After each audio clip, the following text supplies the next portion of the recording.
రేపు 1వ తారీఖు అందులోనూ షష్ఠి అలాగే మంగళవారం ఎంతో శక్తివంతమైనటువంటి రోజు.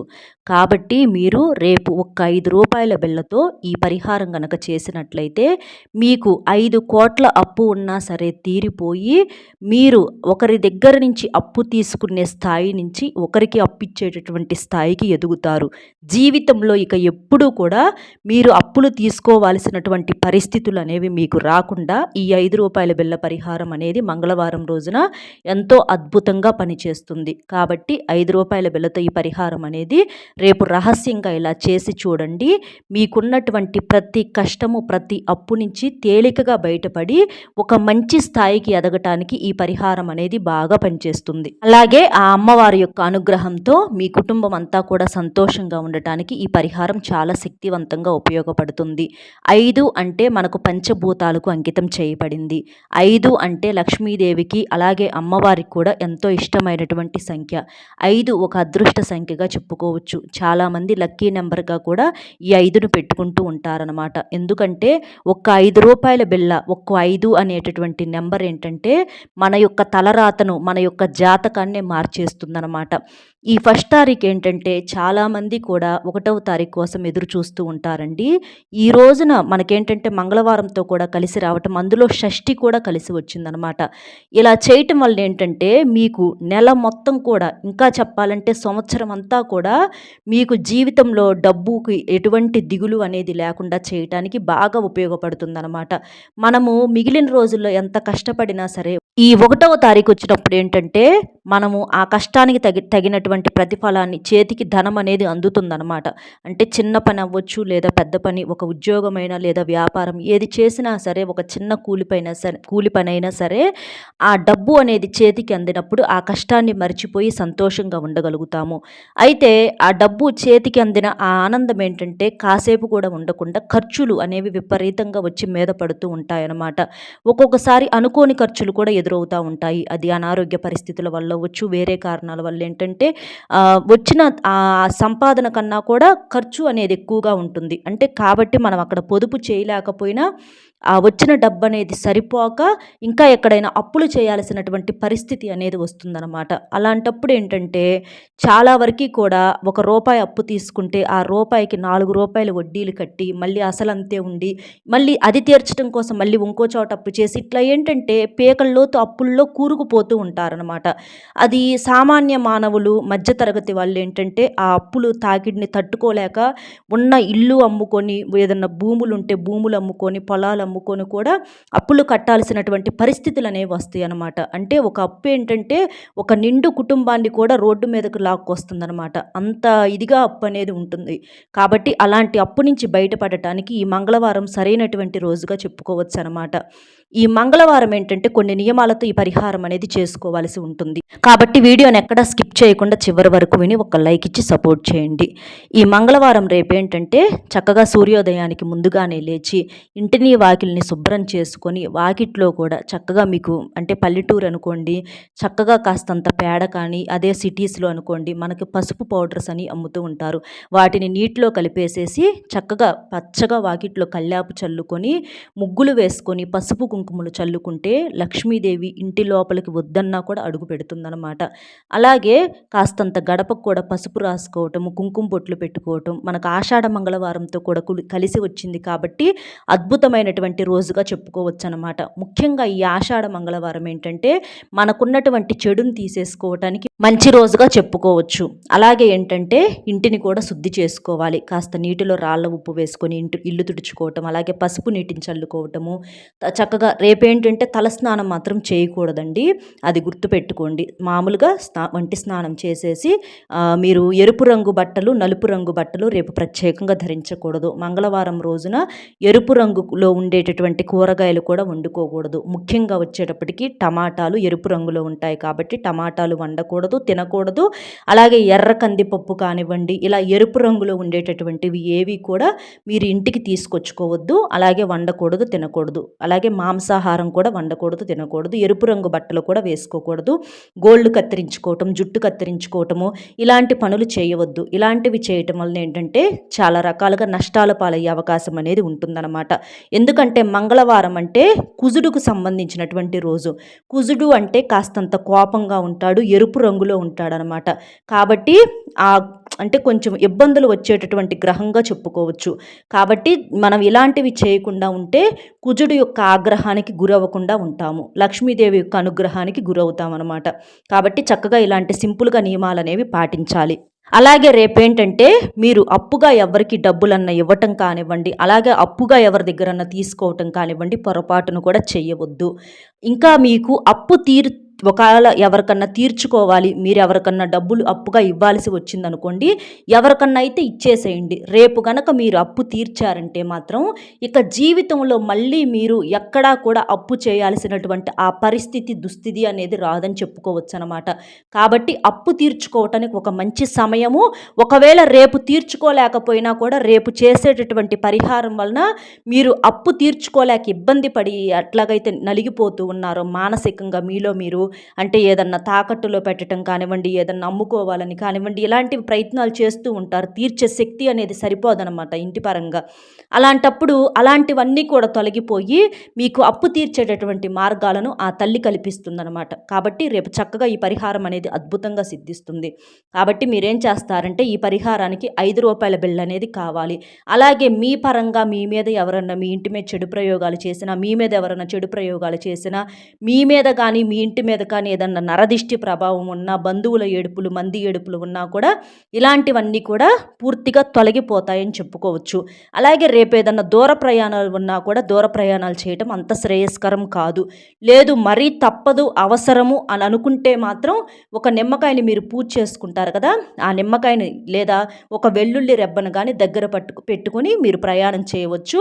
మీ పని పూర్తయిన తర్వాత వాటిని ఏంటంటే మీ తల చుట్టూతో తిప్పేసేసుకొని అక్కడే పడేసేసి రండి ఊరు దాటేటప్పుడు. ఇలా చేయటం వలన దోష నివారణ అనేది చాలా వరకు తగ్గుతుంది. అలాగే ఇంటి లోపలికి వచ్చేటప్పుడు కూడా శుభ్రంగా కాళ్ళు కడుక్కొని రావాలి. ముఖ్యంగా మంగళవారం రోజున ఏంటంటే అమ్మవారికి ఎంతో ప్రీతికరమైనటువంటి రోజు. అంటే దుర్గాదేవి అవ్వచ్చు, అలాగే లక్ష్మీదేవి అమ్మవారు అవ్వచ్చు, అలాగే ఆంజనేయ స్వామికి కూడా ప్రత్యేకంగా పూజలు చేసుకుంటూ ఉంటాము. మీకు అందుబాటులో ఏదైనా దేవాలయం ఉంటే ఆంజనేయ స్వామి దేవాలయానికి వెళ్ళైనా సరే చక్కగా పూజ చేసుకొని 5 నిమ్మకాయలు తీసుకువెళ్ళి పూజ చేయించుకొని మీ ఇంటి గుమ్మానికి బయట వైపు కట్టుకున్నా కూడా మీకు ఇలాంటి సమస్యల నుంచి బయటపడే అవకాశం అనేది ఉంటుందన్నమాట. మంగళవారం రోజున చాలా వరకు కూడా నియమాలతో కూడుకొని ఉండాలన్నమాట. ఇలా చేయటం వలన ఏంటంటే చాలా వరకు కూడా మాకు ఇంటి పరంగా అసలు కలిసి రావటం లేదు, డబ్బు నిలబడటం లేదు, ఎంత సంపాదించినా కూడా డబ్బంతా నీటికి లాగా ఖర్చు అయిపోతుంది, లేదా భర్త మాట వింటలేదు, భర్త సంపాదన పెరగటం లేదు, చేసే బిజినెస్లో మాకు కలుసుబాటు లేదు అని, ఇలాంటివి ఉద్యోగంలో మాకు శాలరీస్ పెరగటం లేదు, ప్రమోషన్స్ రావటం లేదు, కష్టం తప్ప మాకేమీ మిగలటం లేదు, మేము జీవితంలో ఊహించిన స్థాయికి ఎదగగలుగుతామా లేదా అని చెప్పి చాలా ఇబ్బంది పడిపోతూ ఉంటారనమాట. అలాంటివన్నీ కూడా ఈ పరిహారం అనేది తీసేస్తుందని చెప్పుకోవచ్చు అనమాట. అలా చేయటం వల్ల ఏంటంటే మీరు చేసే వ్యాపార స్థలంలో కూడా ధనాకర్షణ జనాకర్షణ అనేది బాగా పెరుగుతుంది. ఇంటి పరంగా కూడా బీరువాలో ధనం అనేది ఎంతసేపటికి తీయటము, బంగారం తాకట్టులోకి వెళ్ళిపోవటము ఇలాంటివి ఉన్నా కూడా అవన్నీ కూడా తొలగిపోయి డబ్బుని ఆకర్షించేలా ఈ పరిహారం అనేది బాగా చేస్తుందని చెప్పుకోవచ్చు. ఈ పరిహారానికి ₹5 బిళ్ళలు వచ్చేటప్పటికి 4 కావాలి. 4 ఎందుకు అనంటే 4 దిక్కుల నుంచి వచ్చే సమస్యలను తీసేయటానికి, నరుల దిష్టిని తీసేయటానికి, కుజుడి యొక్క అనుగ్రహం కోసము తప్పకుండా మనకి ₹5 బిళ్ళలే కావాలండి. 4 బిళ్ళలు తీసుకోండి. ₹5 బిళ్ళ ఏంటంటే అయస్కాంతంలాగా ఎంతో ఆకర్షణ శక్తిని కలిగి ఉంటుందన్నమాట. 5 అనేటటువంటి సంఖ్యకే మన అదృష్టాన్ని మార్చేటటువంటి ఒక నెంబర్గా చెప్పుకోవచ్చు అనమాట. సంఖ్యాశాస్త్రంలో ఈ 5 అనేటటువంటి నెంబర్కి చాలా ప్రాముఖ్యత ఉందని చెప్పుకోవచ్చు. కాబట్టి 4 బిళ్ళలు తీసుకోండి. తీసుకున్న తర్వాత ఆ ₹5 కాయిన్స్ని పసుపు నీటితో శుభ్రంగా వాటిని శుభ్రం చేయండి. ఎందుకంటే ఎన్నో రకాల చేతులను మారి వస్తాయి కాబట్టి ఏదైనా దోషాలు ఉన్నా కూడా మొత్తం పసుపు నీటితో మీరు శుభ్రం చేసినప్పుడు దోష నివారణ జరిగి అవి శుద్ధిగా పవిత్రంగా మారతాయి. చక్కగా అలా చేసేసేయండి. ఇక చేసేసిన తర్వాత మీరు ఇది సాయంత్రం సంధ్యా సమయంలో ఈ పరిహారం చేసుకోండి. అంటే సుమారు 4 గంటల ప్రాంతం నుంచి సాయంత్రము ఈ పరిహారం మీరు రాత్రి 9 గంటల వరకు 9:30 వరకు చేసుకోవచ్చు. ఇబ్బంది అయితే ఏమీ లేదండి. చెడు తీసేసుకునే సమయం అనేది మనకు సాయంత్రం సమయంలోనే దుష్టశక్తులు ఎక్కువగా తిరుగుతూ ఉంటాయి కాబట్టి ఆ సమయంలో చేస్తేనే మనకు అద్భుతంగా సిద్ధిస్తుంది. మీరు దీపారాధన కూడా సంధ్యా సమయంలో చేసుకొని మీరు ఈ రూ. 5 బిళ్ళలు తీసుకొని పక్కన పెట్టుకొని ఈ పరిహారం అనేది చేసేసుకోండి.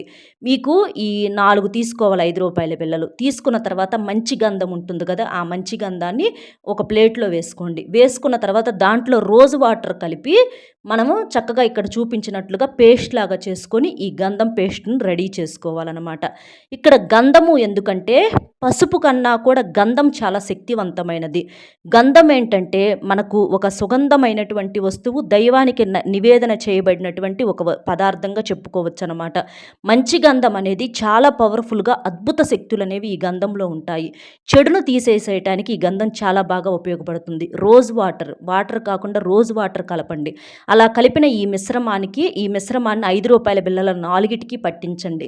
ఇక పట్టించిన తర్వాత రూ. 5 బిళ్ళలు కొంచెం ఆరిన తర్వాత గంధం పట్టిస్తాం కదండి, అవి ఆరిన తర్వాత ఈ రూ. 5 కాయిన్స్ 4టిని తీసుకొని ఒక ఎరుపు రంగు వస్త్రం తీసుకొని ఆ ఎరుపు రంగు వస్త్రంలో ఈ 4 గంధం పట్టించినటువంటి ఈ 4 రూ. 5 బిళ్ళలు అందులో పెట్టేసేసి ఇక్కడ చూపించినట్లుగా ఒక మూటలాగా కట్టేసేసుకోండి. అలా కట్టేసేసి ఇక్కడ ఎరుపు రంగు వస్త్రంలో ఎందుకు మూటలాగా కట్టాలంటే ఎరుపు కూడా మనకు చెడును తీసేయడానికి బాగా ఉపయోగపడుతుంది. ఈ రోజ్ వాటర్ ఏంటంటే మనకు అవి ఒక పవిత్రమైనటువంటి పదార్థం. నీటి కన్నా కూడా రోజ్ వాటర్ శక్తివంతమైనది. కాబట్టి మనకున్న చెడు తీసేసుకోవాలని చెప్పి మీరు చక్కగా ఆ మూటను పట్టుకొని సంకల్పం చెప్పుకోండి. అంటే మీకు అప్పు తీరాలనా, లేకపోతే డబ్బు పరంగా కలిసి రావాలనా, ఒక మంచి ఇల్లు కట్టుకోవాలనా, లేక మంచి ఉద్యోగం రావాలనా, ఇట్లా మీకు ఏదైతే సంకల్పం ఉంటుందో ఆ మూటను పట్టుకొని సంకల్పం చెప్పుకొని ఆ మూటను తీసుకెళ్ళి మీరేంటంటే ఏదన్నా దేవాలయంలో రావి చెట్టు ఉంటుంది కదా, ఆ రావి చెట్టుకు ఆ మూటను ముడుపులాగా కట్టేసేసేయండి. ముడుపు కట్టేటప్పుడు కూడా రావి చెట్టుకు సంకల్పం చెప్పుకోండి. రావి చెట్టు మనకేంటంటే దేవతా వృక్షం అన్నమాట.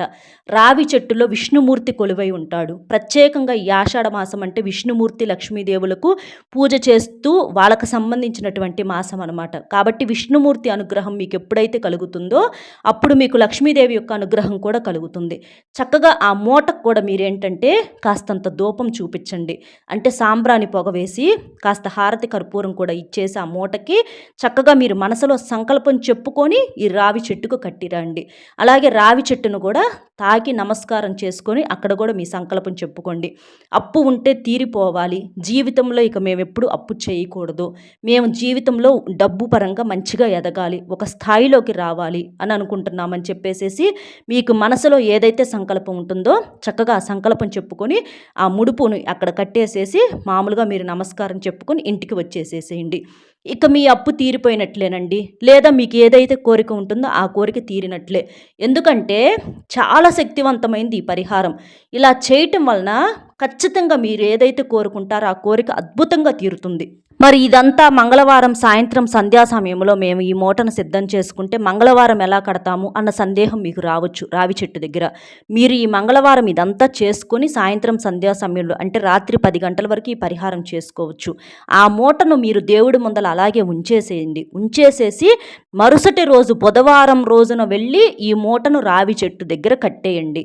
ఎందుకంటే చేసిన రోజే కట్టడానికి కుదరదు కాబట్టి మనం సాయంత్రం సంధ్యా సమయంలో చేస్తున్నాం కాబట్టి మంగళవారం రోజున పరిహారం అనేది దోష నివారణ అనేది ఆ మూట ఇంట్లో కట్టి అలా ఉంచినప్పుడు ఇంకా ఆ రేత్రంతా ఉంచినప్పుడు ఇంట్లో ఉన్నటువంటి చెడు మొత్తాన్ని కూడా ఈ మూట ఏంటంటే మొత్తాన్ని గ్రహించేసిద్ది అనమాట. కాబట్టి ఏదన్నా చెడు నకారాత్మక శక్తులు ఉన్నా కూడా పూర్తిగా తొలగిపోతాయి. ఇక మరుసటి రోజున బుధవారం రోజున ఉదయం తీసుకువెళ్ళి మీరు ఇలా రావి చెట్టుకు ఆ మూటను కట్టేసేసేయండి. ఇలా చేయటం వలన మీకు జీవితంలో ఇక అప్పు చేయాల్సినటువంటి పరిస్థితి ఎప్పుడూ రాదు. అప్పు తీర్చేటటువంటి దారి దొరుకుతుంది. ఎంత అప్పు ఉన్నా సరే అంటే రూ. 1000 అవ్వచ్చు, ₹1,00,000 అవ్వచ్చు, లేదా ₹1,00,00,000 అవ్వచ్చు, ఇట్లా ఎంత అప్పు ఉన్నా సరే చాలా తేలికగా తీరిపోతుందన్నమాట. అంత శక్తివంతంగా ఈ పరిహారం అనేది మీ జీవితాన్ని మారుస్తుంది. ఇంకా చెప్పాలంటే ఒకరి దగ్గర నుంచి అప్పు తీసుకునే స్థాయి నుంచి ఒకరికి అప్పు ఇచ్చే గొప్ప స్థాయికి ఎదుగుతారు. అంత శక్తివంతమైనది ఈ పరిహారం. కాబట్టి చక్కగా ఈ రూ. 5 బిళ్ళ పరిహారాన్ని మీరు మంగళవారం రోజున చేసుకొని మీకున్నటువంటి ప్రతి కష్టాన్ని సమస్యను అప్పులను తీసేసుకో చేసుకోవడానికి ఈ పరిహారం ఎంతో శక్తివంతంగా ఉపయోగపడుతుంది. కాబట్టి చక్కగా ఈ పరిహారం అనేది చేసేసుకోండి. అర్థమైంది కదండి ఏం చేయాలి ఏంటి అనేది. మన వీడియో నచ్చితే ఒక చిన్న లైక్ ఇచ్చి సపోర్ట్ చేయండి. మీరు లైక్ చేయటం వల్ల వీడియో మరికొంతమందికి చేరి వారు కూడా తెలుసుకునే అవకాశం అనేది ఉంటుంది. అలాగే మీకు తెలిసిన మిత్రులకు కూడా షేర్ చేస్తే వారు ఉపయోగించుకుంటారు. కాబట్టి ఒక్క లైక్ ఇచ్చి సపోర్ట్ చేస్తారని చెప్పి మనస్ఫూర్తిగా కోరుకుంటూ కామెంట్ బాక్స్లో ఓం శ్రీ మాత్రే నమః అనేటటువంటి కామెంట్ని చేయటం వలన మీకున్న మొండి సమస్యలు, మొండి బకాయిలు అన్నీ కూడా తీరిపోయి మీరు పట్టిందల్లా బంగారం అవుతుంది. ఆ విష్ణుమూర్తి లక్ష్మీదేవి యొక్క అనుగ్రహంతో తిరుగులేని రాజయోగం పట్టి జీవితంలో ఒక మంచి స్థాయికి ఎదుగుతారు. కాబట్టి ఒక్క లైక్ ఇచ్చి సపోర్ట్ చేస్తారని కోరుకుంటూ మరొక మంచి విశేషంతో మళ్ళీ కలుద్దామండి. సర్వేజన సుఖినో భవంతు. నమస్కారం.